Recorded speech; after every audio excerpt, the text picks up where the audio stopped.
She's primered up and almost drivable. Welcome to Hack a Week.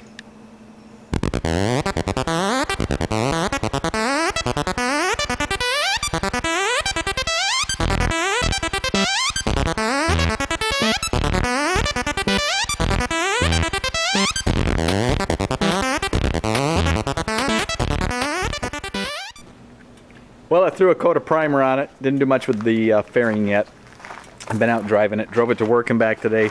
Carburetors are a little clogged up. I think that was some of the stuff that was in there way back when that I cleaned out, and I think some of the corrosion actually stayed on the idle jets and the main jets. It's kind of just bogging out about $5 grand. It doesn't want to go any higher.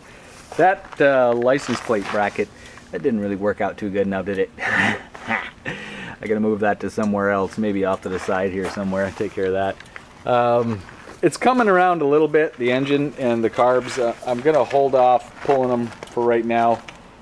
Maybe just try throwing a little fuel additive in and just go drive for a while, because it has gotten better in the last 20 miles of driving. So we'll see what it does. I'm gonna take it out for another cruise right now. Come on along.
Whew. So there you go.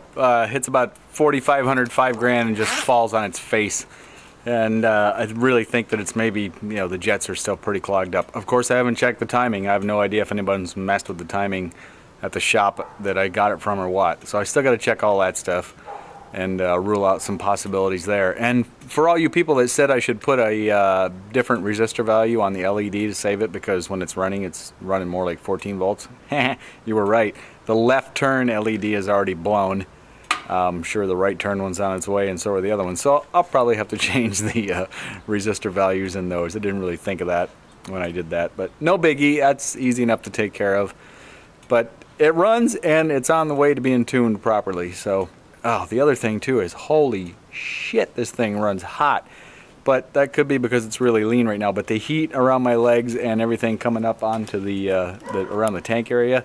And when it sits here parked afterwards, there's a lot of heat soak in the motor coming up and making the tank really warm, which is a little concerning, but probably be okay. I should probably put a fan on it right now just to be safe, because I think that it's running as warm as it is because it's so damn lean. Let's see, what else? That rear shock is a piece of shit. It's like one step up from a hardtail chopper. Holy crap. That's got to go. I got to find something that's like a progressive spring rate shock with a separate nitrogen canister. So anyway, all right, that's about it for now. I think I figured out what's wrong. Well, maybe anyway. I got to pull the carbs back off. As it turns out, the front carburetors have a different main jet size than the rear carburetors because everything's tilted downhill a little more and the fuel flows a little better. The front ones are leaner. They're like 122s, I think, and the rears are 130s. So I've got to pull the carbs back off again. That would be for the third time now. And get in there and see where the main jets are and get them in the right locations. The pilot jets are the same for the front and rear, and that's that. And while I'm at it, I'm going to fix this petcock thing. I've got an issue with that. It's way up underneath here and impossible to reach. But what I'm going to do is, I've thought it out here. I'm going to fabricate a nifty little thing that goes right through the frame here and then attaches out here, and I can open and close the petcock, and it will be spring loaded so that you can still remove the tank. We'll get into that a little more later. But right now, got to pull those carbs back off. Hey, where'd the carbs go? Ha! You know what? I'm getting better at this. Third time around now, I can pull the carbs in about 20 minutes, which isn't too bad. So now I'm going to tear into these and find out which jets are where.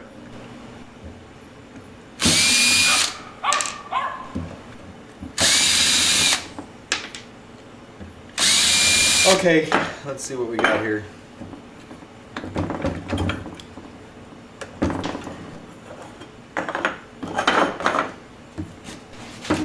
All right, the jets are pulled out. Let's get out the magnifying glass and see. You know, there was a time when I could read that micro print that's printed on money and checks and stuff with these eyes that I have in my head right now. Not anymore. I can't even see a number on there. There we go, 122. Okay, well, that carburetor was okay at the front. It's gonna really suck if these were right. Look at that. There we go. 130 on our front carb. That's not good. And let's see what we got here. There's a 130 on the back carb there. And there's a 122 on that back carburetor. So those two are switched opposite. So there's the culprit to some of the crappy running. So let's take the 130, put it there, and we'll take the 122 and put it right here. Right, just verifying. Yes, 122. Okay, now let's put all this stuff back together, put it back on the bike, hope for the best. So there's one more thing I need to do to these carburetors that I did not do the first time around, and that was to drill out the plug for the idle mixture screw, pull the idle mixture screw out, and clear out the passageway for the idle circuit. Now this is a mid-80s motorcycle. Back then they did a lot of stuff to keep you from tampering with the idle mixture so that it would pass emissions. Right there is a plug in that hole. And we're going to drill that out and then extract it with a screw. So all you need to do is take a drill about, probably about a 3/16.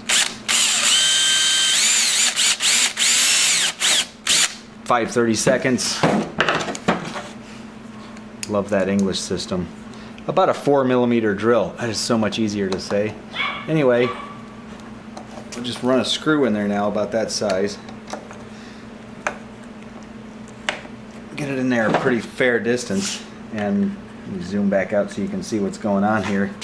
Now what I'm going to do is I'm going to extract that plug by just prying this screw and everything out. Yep. Didn't work that time. Sometimes it doesn't go the first time. You really got to crank that screw in there and get a good bite on the plug.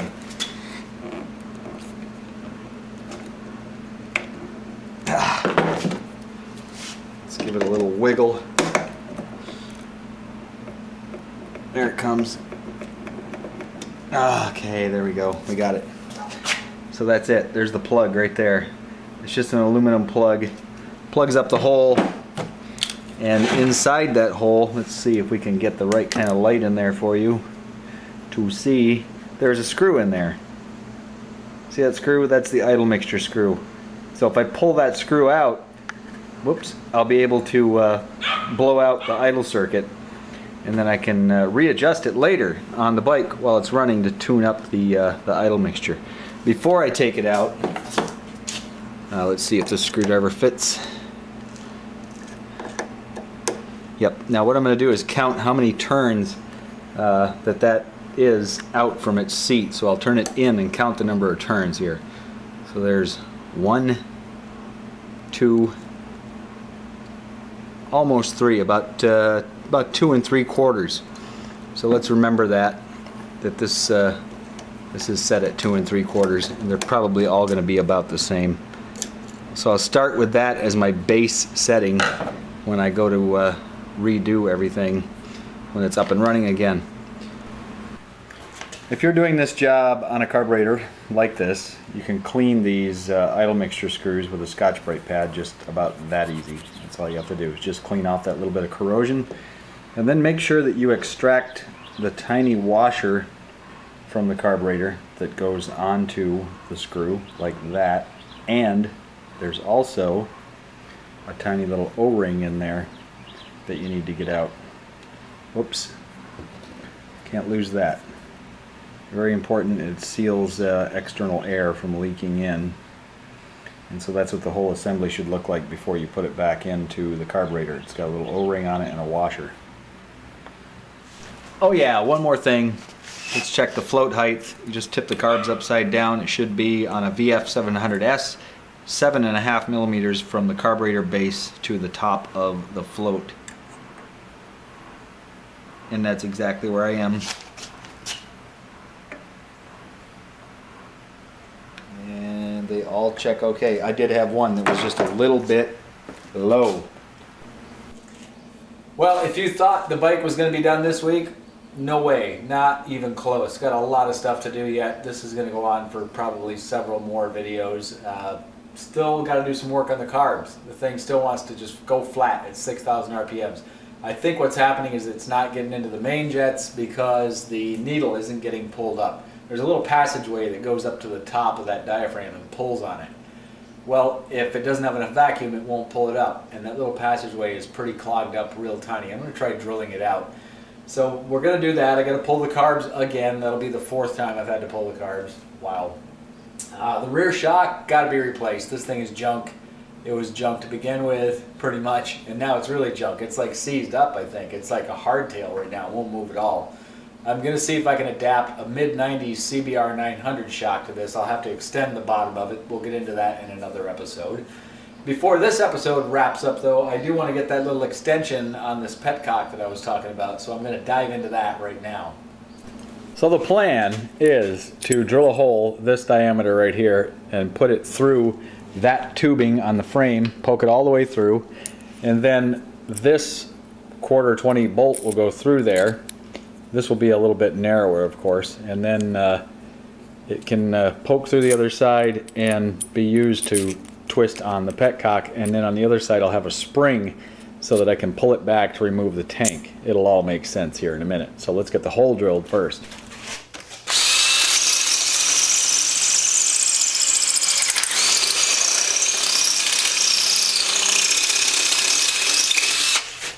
Okay.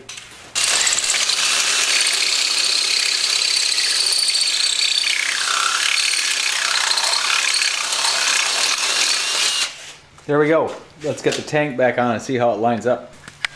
Well, it looks pretty good. Right on the money. Now we can fit this in there, and it's going to get welded in place, so that'll kind of give the frame the strength back that punching a hole through it kind of caused. It weakened it a bit. This is galvanized. This is just a pipe. It's called a pipe nipple, and it's galvanized. I need to get that galvanized coating off because it acts like an impurity with the weld, and it won't weld very well at all. Plus it smells really bad, it's toxic to breathe, and it can make you sick. So I need to grind all this really clean now, grind off the galvanized part, and then I can weld this in, and then probably go ahead and cut this ahead of time on this side. This side I could probably just cut with the hacksaw later.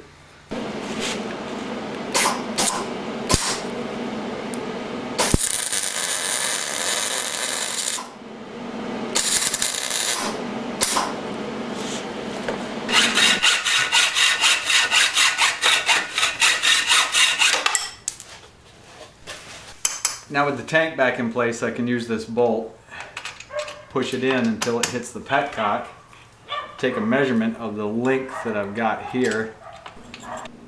And there we go. That's how far that piece goes through.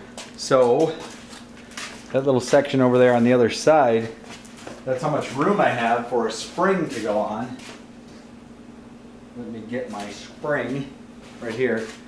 So one of these will go right here, at least a part of it. And what that'll do is it'll push it out into the petcock and allow it to push into the thing, and otherwise I can pull it out a little ways and I should be able to remove the tank.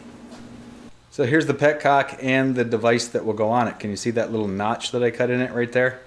Well, that fits right on the petcock like that, and then that will allow it to be turned when it's on the bike. So let's get it mounted up. Tank is in position. This piece is in there. I can look underneath and line it up. Oh, that's a beautiful thing. It lines right up, it looks like. Okay, same thing as before. Now that it's in there, I need to measure how much room I've got to stick a spring on. So let's just set the depth gauge here one more time.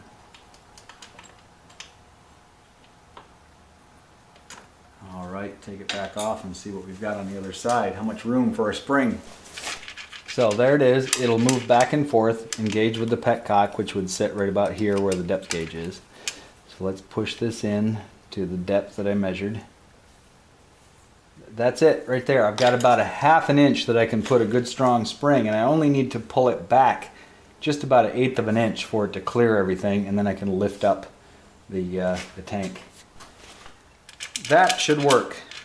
It's quite a bit of spring, but it lets me pull it back far enough to remove the tank, but it's strong enough to stay stuck onto the petcock, because I don't want it to be too loose, it'll rattle a lot. So one more time, put the tank back on, and then I can mark how much of this I need to cut off, because I've got something special to put on there for a handle. Well, some of you loyal Hack-A-Week fans may remember this. This is a knob from that vintage electronics find that I did probably last year sometime. Had a whole box full of these stuff from a ham radio operator guy. It goes onto a 1/4 inch shaft, locks on with a set screw right there, and it's just way cool looking. I mean, that is perfect for a petcock handle because it's even got a little pointer on it. So I can figure out now the depth of it here, see how much of that I need to cut off for it to work right. Well, it looks like it'll go on as is, just like that. I don't have to cut anything off. In fact, it's perfect. All right, the seat is in position. Let's get this thing mounted. I'm just going to set it up where it points, you know, pretty much down.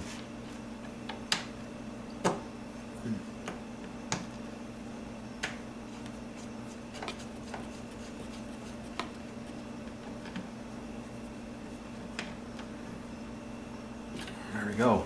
That's on. And which way do I go for off? There we go. Off. That's off. On and off. Awesome. That takes care of that little tidbit.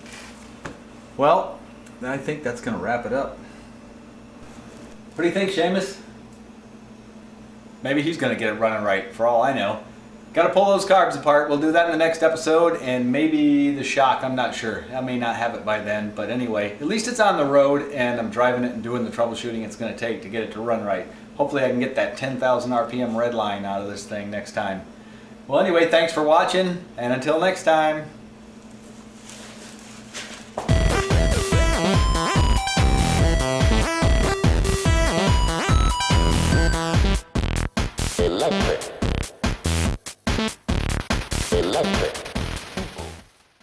Till next time.